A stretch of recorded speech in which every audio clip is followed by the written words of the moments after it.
Hello, you wonderful people, and welcome to another episode of Not Too Comic Book. This being a show where I talk about TV shows that are adaptations of comic books. For today's episode, I'm going to talk about the latest episode of Preacher. A very good episode where a lot of interesting things went down.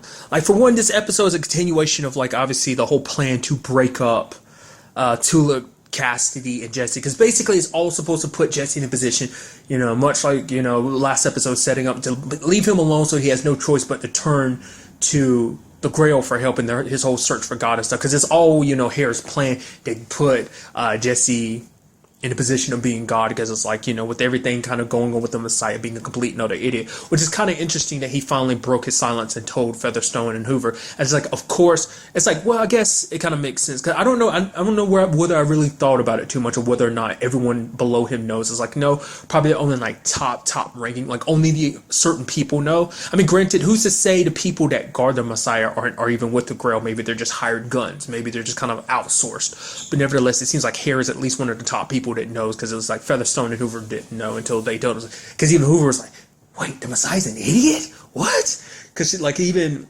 Featherstone's why don't we just kill Jesse already? But it's nope, this whole plan hinders on Jesse. So I mean, because for Tulip, she's pissed because obviously, Jesse lied about the saint being sent back to hell. Plus, now they end up finding out that he escaped too.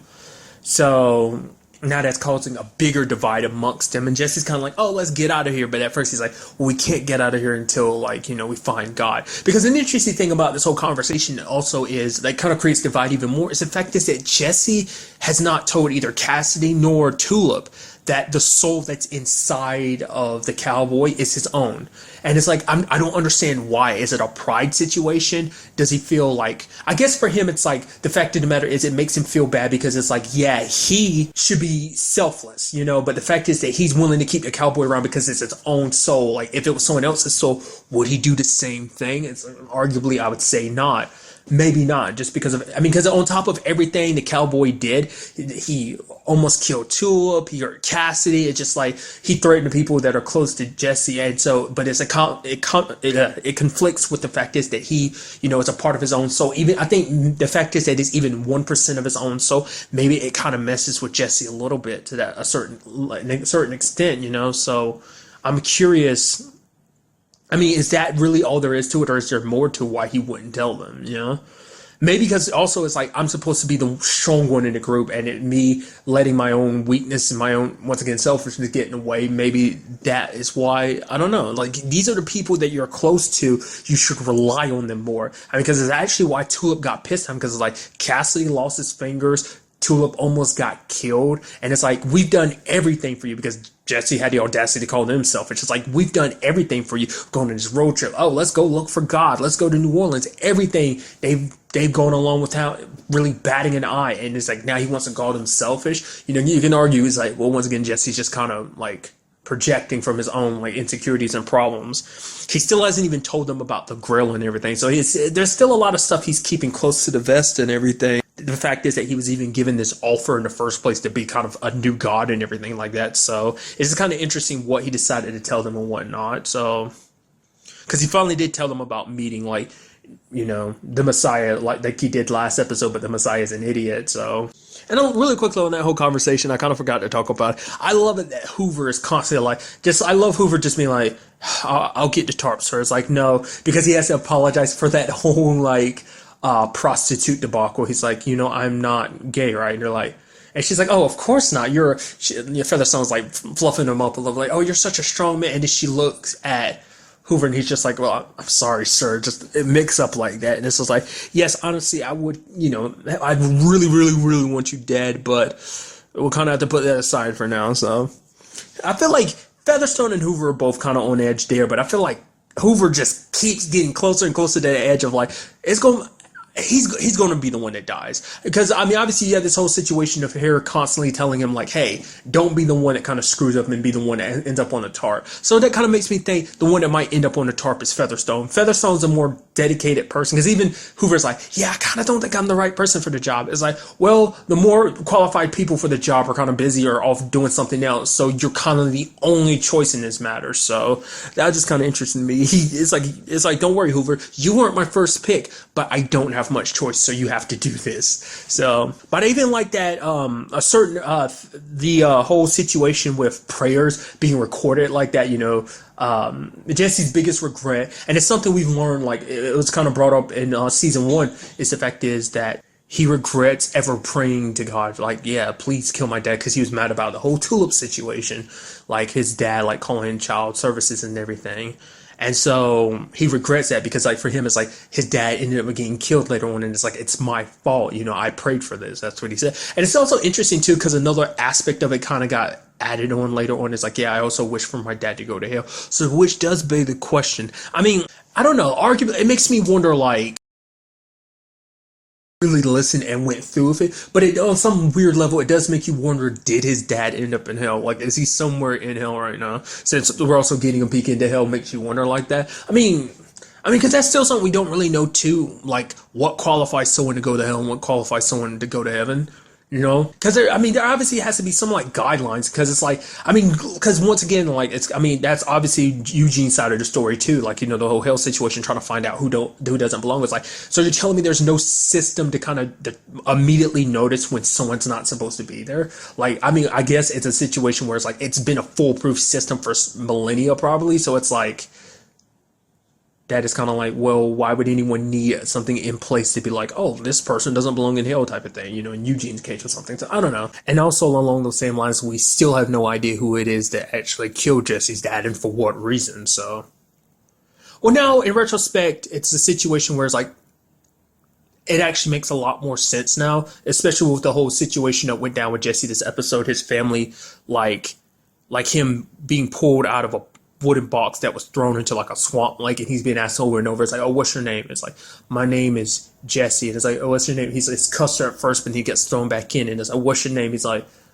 Langell. And it's like, oh, okay, so this is his mom's side of the family. Be like, okay, good. Now say what you need to say. It's like, thank God for killing my dad and bringing me back to my real family. It's like, so that's what this all stems from. That was like a feud between, because it's like, he's not part of the family. And Jesse holds the last bit of DNA he represents his mom, because he is a part of his mom. So he's the latest line in the Langell family line. So that's what that whole situation was about. It's like, oh, we came to claim him. And then, Jesse's dad was probably all about stopping him, and they killed him for it. So that makes a lot more sense now. So the question is, how did they know about like his whole prayer situation? Did they have a similar hookup like Herod did, or is there something more to it? Or, because they're in the whole like selling souls business anyway, so maybe they've kind of got like some magic on their side to be able to do what they did. Or maybe it wasn't even the fact is that they knew what Jesse prayed for. Maybe they just made him say that just to say it, just to be like, oh yeah, thank God that you're part of the family again, or something like that. Which then ultimately leads to the question of like, how did he get from being with them to kind of eventually going back, to Anvil and being a preacher and everything, kind of still adopting the name Custer? Like, what happened between then and like basically the beginning of the series? Or even before then, like he always kept the name Custer even when he was kind of doing his bad guy thing with Tulip, prior to the story and everything. So it's just kind of interesting, like how did he get away from all of that? And why is he so keen to come back to New Orleans, considering the fact that the matter is, like, with all that, like, the question is, the fact is that he came back, and the fact is he hasn't bumped into his family too, like, especially because he's going around asking about God. Maybe his family's either moved on or most of them are dead for whatever reason. I don't know, just kind of brought up many different questions, especially the more I'm sitting here talking about it too. So ultimately, maybe that's why Jesse pushes so hard when it comes to this whole God situation, because the question comes up as to why is he trying so hard? Like, God's probably an idiot too, is kind of what Tulip was saying and everything. And it's just like, why are you trying so hard? And I guess for Jesse, he's like, oh, this is the powerful being, the creator. Like, you're, once again, calling Tulip selfish and everything for not wanting to kind of meet him and know everything. But maybe once again, because Hare kind of said to himself, like, Jesse wants forgiveness for what he said and, what he prayed for. So maybe on some level, Jesse is trying to find God to ask for forgiveness. Because another thing you got to note too is he has yet to bring up Eugene. The last time he referenced Eugene was when he was talking to that other priest or pastor Mike, like earlier in the season, that was when he referenced, like, because he referenced sending someone to hell. That's the last time he's ever brought up Eugene. So it once again shows that it's not necessarily Eugene's his main motivation for trying to track down God. I mean, it never was, but it sucks even more that he's not really taking this chance to be like, oh yeah, like Eugene, you know. So once again, like, I've always kind of felt like that, but I felt like this episode kind of cements it even more. Because when the conversation come up of why, it's not even like, oh yeah, we're doing this for Eugene's sake. But even if he did say it, you could probably be like, nah, he's lying, because obviously you ain't said nothing about Eugene before now, so why are you trying to act like you care about him all of a sudden now too? So, but what's also kind of interesting too, kind of along those same lines, it's like in the episode he was also apologizing. You hear all the recordings, apologizing for some of the things we've heard him talk about in the series, like shooting that security guard during that bank robbery with Tulip and Carlos, and then like killing the Komodo dragon, a story that was referenced in season 1. So it's kind of interesting because it's like, to me, I thought like the whole being I don't know, like it's so interesting because even when it was all said and done, like he wasn't a preacher like his dad, but he still prayed and everything. Not unless all that stuff was before he went back to become a pastor in Anvil. Maybe that's when he started praying for forgiveness for all that. But I'm kind of thinking like it's meant to be like right after everything happened, then he prayed for it. So it seemed like he was still religious even through all that, like all the craziness that he was doing. Like I said, even going as far as apologizing for killing that security guard. So I don't know, I thought that was kind of interesting because I thought Jesse kind of pushed religion aside, wasn't very like, you know, a holy man, you know, going as far as praying and stuff like that. I thought he kind of, I mean, I guess I never really thought about it, but I just assumed he didn't care about it until he started wanting to be, until he, you know, eventually went back to Anvil and became a preacher. That's always how I saw that, especially when we got to see kind of more, you know, even when we saw his past originally in season 1, and still thought that when we saw his past here in season 2 as well, you know. So I also really love that what ended up happening was he ended up making hair. He's like, yeah, shove those up your ass, stick those up your ass, and basically you see hair shoving them up. And that was just kind of interesting because Jesse's not listening to him because it's like, oh, you're trying to make me hear all these recordings. You're trying to make me change my mind. And like once again, it's like, it's very interesting that, you know, because I just assumed Jesse would be all for it, but it's like, no, Jesse's still fighting it. He's like, nope, this isn't it. The case may be like, I'm going to find God. Screw what you think and everything. Really quickly, like along the same lines, I'm about to shift subjects, but I'll keep on that. With the fact of the matter is, that guy in the lobby or whatever, like when he was leaving, he was like, yeah, let me out. And the guy didn't let him out. And he was he kept using Genesis, right? And it didn't work until like the last time. So it's like, whoa, what was that? Like, what went wrong there? You know, is it some kind of imbalance in Jesse that's making that happen? Or maybe this could be after effects of like putting part of his soul inside of the saint. The fact is that Genesis is inside of him. It makes you wonder, what does that mean for a part of his soul being in the saint? Like, we've never really discussed like how that whole thing works with Genesis. Like, is it inside of his soul? Is it in every fiber of his being, including his soul? So is there a small part of Genesis inside of the cowboy as well? I mean, you know, like that's something that's never really been thought about. And I guess it's a thing that you don't really have to think about, but it's like, I'm curious because it almost seemed like Genesis' power was waning a little bit. It was like that Jesse kind of had to push, and he was almost like, what was that about? So it's like, maybe that's the only thing I can correlate that to. Not unless it's a situation where Jesse's kind of going down a path that Genesis is like, yo, I don't like this or whatever. Maybe Jesse's mentality about everything is kind of starting to change, and maybe Genesis doesn't align with it. I mean, because the question always comes back to, and it's a question we still don't know the answer to, why did Genesis choose him? And I'm guessing on some level, that's also what a question Jesse wants to know too. Like, why was he chosen to give this power? Even though it's a power heaven and hell was like, yo, we need to seal this away. It's an abomination. It's a blemish on all of us. So let's pretend this thing doesn't exist. So I don't know, this episode really got me thinking. I know I'm talking a lot in hypotheticals rather than a lot about what went down in the episode, just because I don't know, it's got my brain working in overdrive and everything. So I do apologize. Also in this episode, we had Tulip and Jenny hanging out more, and Tulip has decided to try and get rid of the Cowboys' weapons. And what's kind of interesting to me is how that whole situation was handled, how Jenny was like, oh yeah, like you want me, she's offering to do oral sex, and Tulip's like, whoa, you ain't got to do that.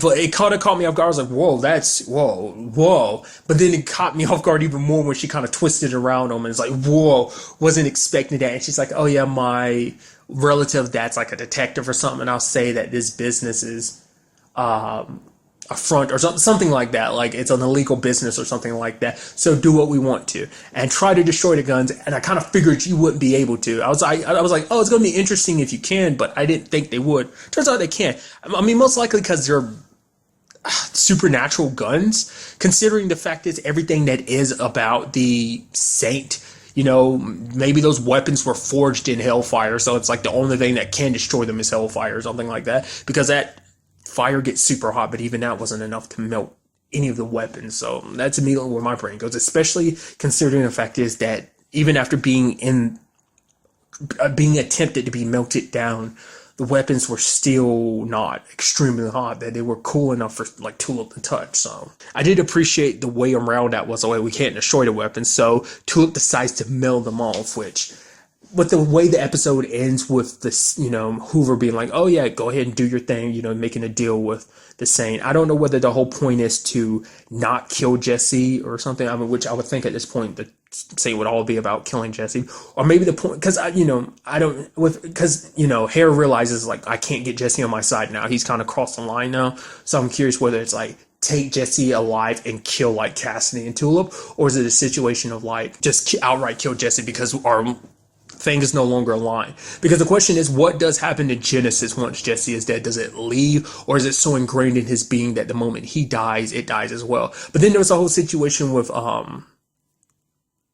DeBlanc and Fior trying to cut him to pieces. So you would think that would kind of end the same results. So obviously, like enough damage done or death to the host Genesis will leave. At least that's how I'm thinking of it. So, but it's kind of interesting too that Tulip herself, like no matter what, has still not like given up completely on Jesse, because even Jenny's like, oh yeah, oh man, you must be super pissed. I was like, nah, yeah, he lied about it, but Jesse must have had his reasons. And you almost see you almost see Jenny being like, really? Like, because like the whole point is to break them up and everything, and it's like, it's being harder.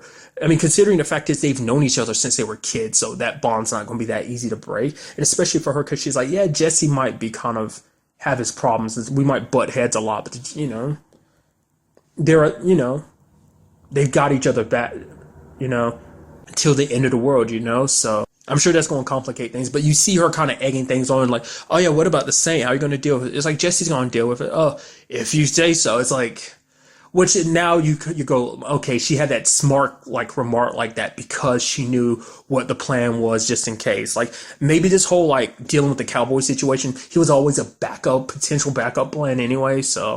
I mean, I knew it was only going to be a matter of time before someone ended up finding him, but I thought it was kind of interesting. I was like, oh, like, he's going to not be in a truck, but I was like, how did he get out? Did someone let him out? But the truck's still there, but then it's like, now it makes sense because they have a lot of resources and the whole, like, they've had the place bugged, so they've been following Jesse and the others around for a while, so they most likely saw when Jesse dumped the cowboy and they took an interest and immediately moved him, so. And finally, there's another point in the episode. It definitely seems like we're going further and further down the line of the whole Dennis and Cassidy situation, because you have Cassidy, because like Tulip leaves the room and then you have Dennis being like, oh yeah, you like her, don't you? He's like, of course I did, that's my friend. He's like, no, you like her, you want her. He's like, go ahead and take her. And then you have that look on Cassidy's face like, wait, what?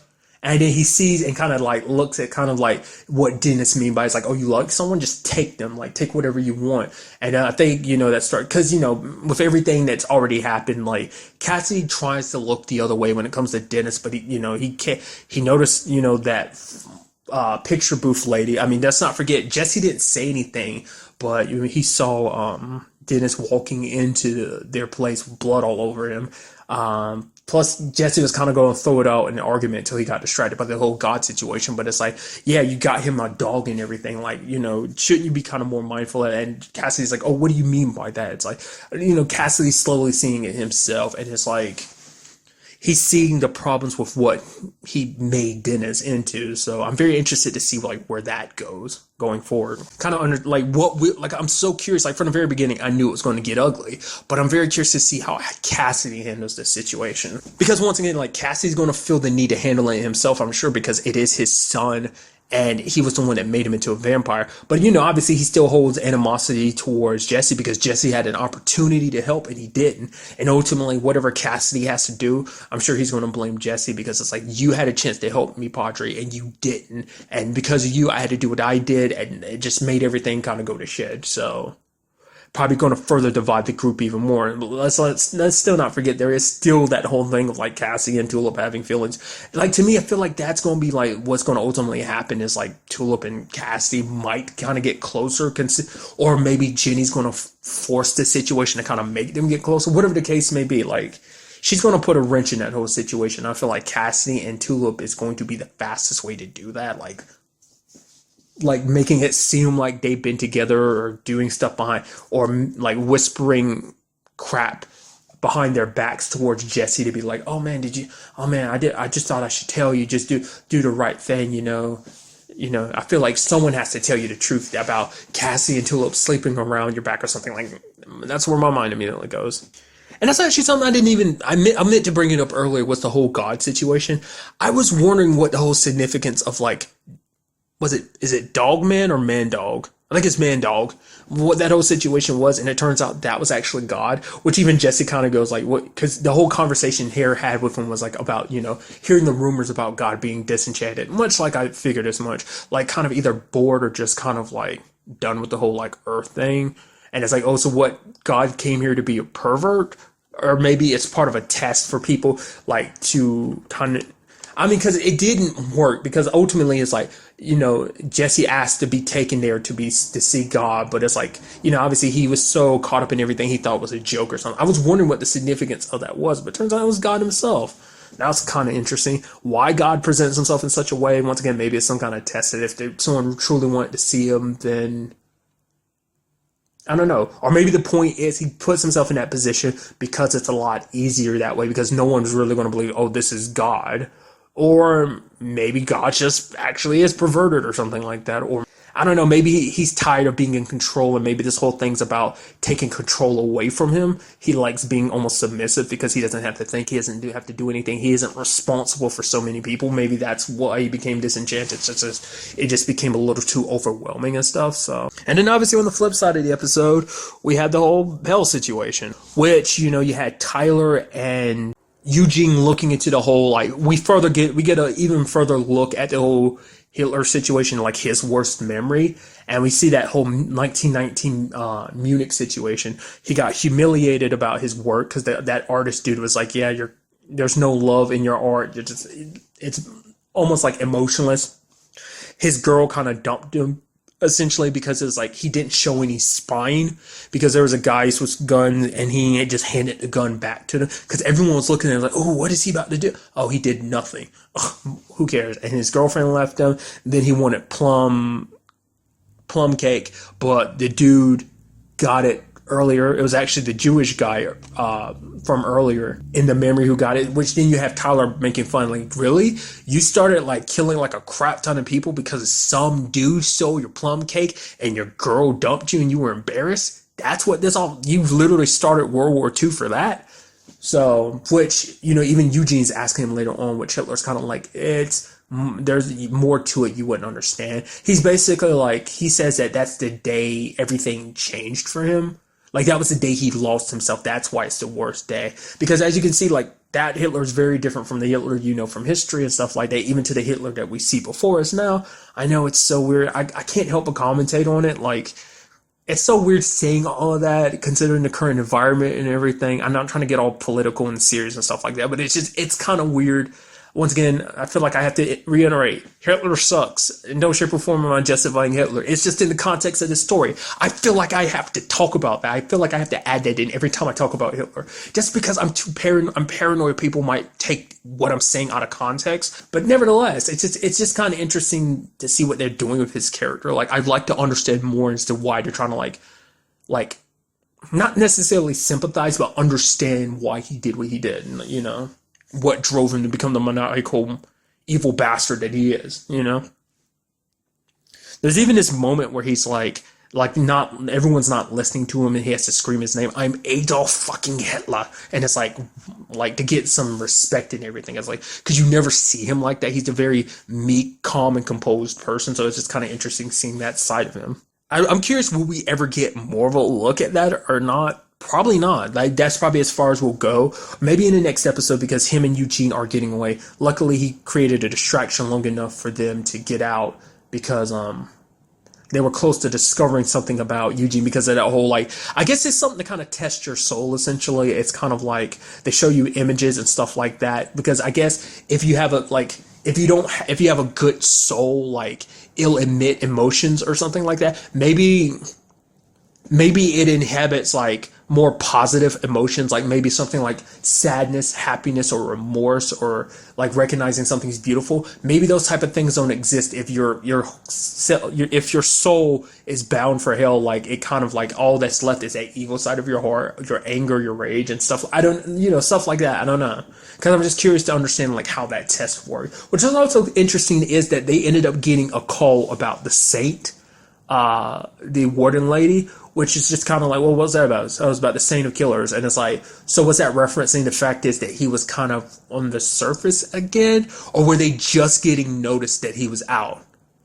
Which, if that's the case, does that mean they're going to try and drag him back? Is that something that's going to help Jesse going forward into the future? Like, not only will he be able to face, he's also technically, without realizing it, having hell on his side to get the saint back to hell. Which also, there's the whole equation of like, oh, that fraction of his soul and everything. There's so many layers to that. So I'm curious.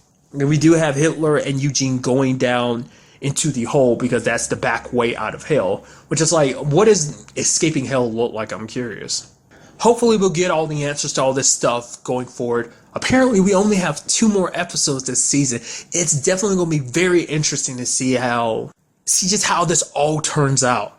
But really, that's all I want to talk about in this episode. Till the next time we meet, be happy, be safe, live life to the fullest, and enjoy it. Good day and goodbye.